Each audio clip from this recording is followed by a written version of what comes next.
As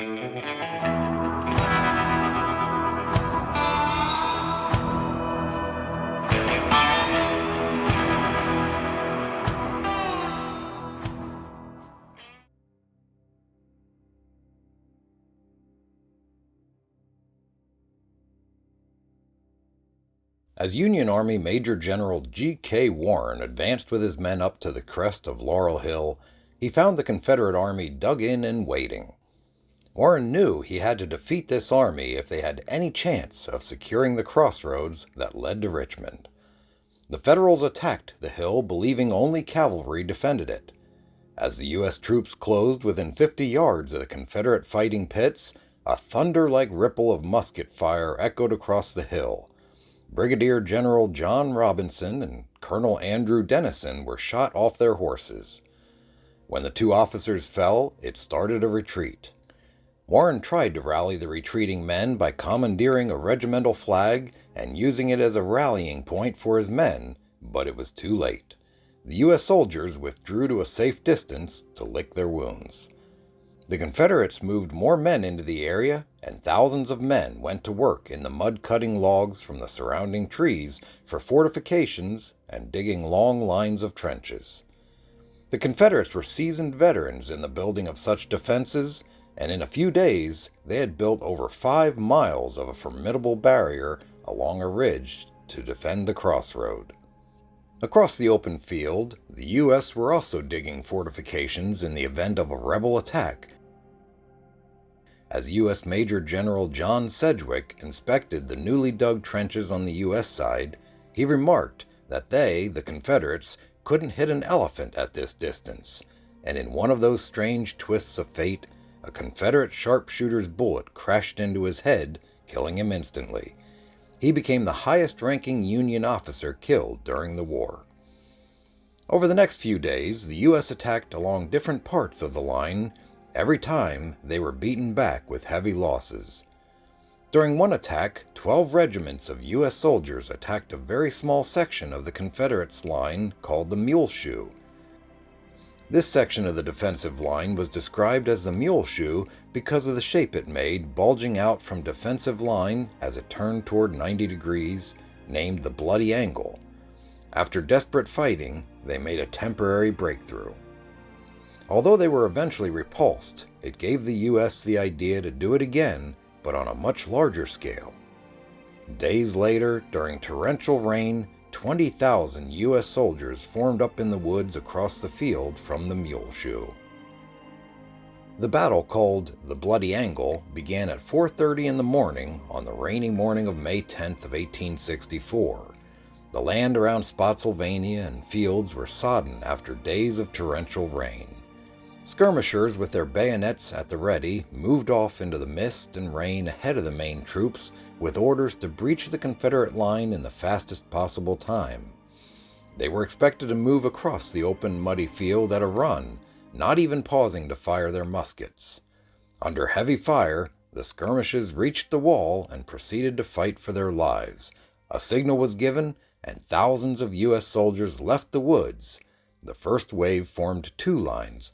Both lines were 300 men wide and 20 men deep. They proceeded to plod through the thick Spotsylvania mud towards the hastily but expertly built Confederate defenses. Straight away, they came under heavy fire, and at every step, men along the line fell into the mud with gaping wounds. Many of the wounded would drown in puddles as the advance of the brave men continued. One U.S. soldier said, "We marched in a torrent of rain and through mud knee-deep and under a hailstorm of shot and grape. Both armies fought with everything they had over the next 24 hours. Gunfire with its raw flames and smoke were fired at enemies just 2 feet away over a log wall." Another U.S. soldier describes being close to the action at the Bloody Angle. The incessant firing in connection with the prevailing rainstorm soon choked and fouled our heated muskets till they were almost unserviceable, and as the line could not be relieved, weapons were exchanged with a regiment which marched up in the rear, and without a break the merciless fire was kept up, and this in the midst of a continuous rainstorm. When the soldiers were halfway across the muddy field, They quickened their pace, and as they neared the wall, they let out piercing yells as they clashed with the Confederates. Once again, after desperate hand-to-hand fighting with bayonets, swords, and knives, the U.S. broke through, and thousands of men poured into the breach in the line. 3,000 Confederate soldiers were captured, along with 2 generals and 20 cannons, but due to lack of leadership on the ground and an expert counterattack by the rebels, they were beaten back to the main defensive wall. Here the 2 armies fought hand-to-hand combat. They shot and stabbed over, through, and around the wall for 22 hours straight.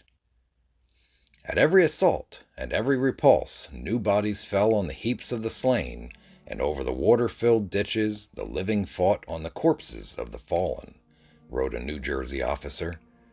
After almost a whole day of intense fighting and suffering, both sides withdrew from the bloody stalemate.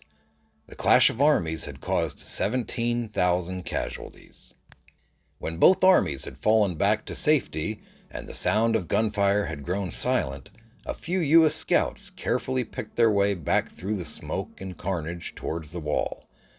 There they found body upon body of horribly mutilated soldiers, Union and Confederate boys intermingled in death.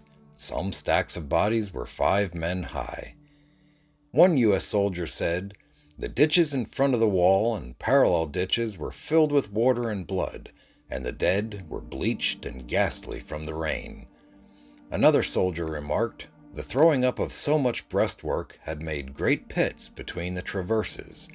There having been rain, these pits were now pools of water, so saturated with powder as to be nearly black as ink. In this black water and on the ground outside lay rifles, broken and unbroken, cartridge boxes, cap boxes, belts, knapsacks, canteens, haversacks, cartridges, ammunition boxes, clothing of all kinds, blankets, oilcloths, tent cloths, bayonets, ramrods, torn, broken, bent, scarred, black and bloody, a very hell. I said to myself at the time, if a man wants to see hell upon earth, let him come and look into this black, bloody hole, upon this horrid confusion, these wet, muddy graves, these reeking mass of corruption of rotting corpses that fill the air with this intolerable stench. How a man can look upon such a scene and still take pleasure in war seems past belief."